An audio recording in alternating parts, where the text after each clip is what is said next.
Okay, let's take a start. Speaking part 2. Describe a course that impressed you a lot. So please, over to you. I would like to talk about the course which I taught last year in my at my university, which is about human growth and development. It is actually about how a person grow in their childhood and become in their adolescence, and after that in the adulthood. Uh, what I perceive interesting about the course is the course outline, which includes the different milestones of human development and growth, and the gross and fine motor skills, which involves in many movement and related to brain development as well.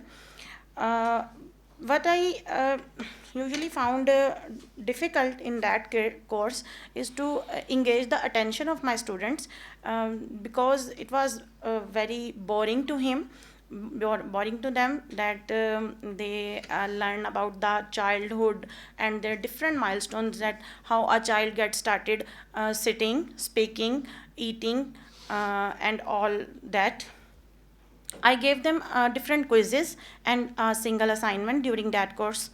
And Okay, thank you very much. Overall, it is good. Just try to connect your ideas together and speak more fluently. okay. Right? It'll help you. And use a wide range of words which are related to this word course. Like you can use the word course, program, right? So other words will be better. Now let's move on. Speaking Can part we 3. use subject Sorry? apart Yeah, from you can talk course? about subject. Why Okay. not? Subject, course, the name of that subject, Okay. this course, such type of programs, right? Okay, why do some people have a better memory? Basically, it depends on their childhood IQ level and their interaction with their parents and their teachers, who trained them in their vocabulary as well as memory.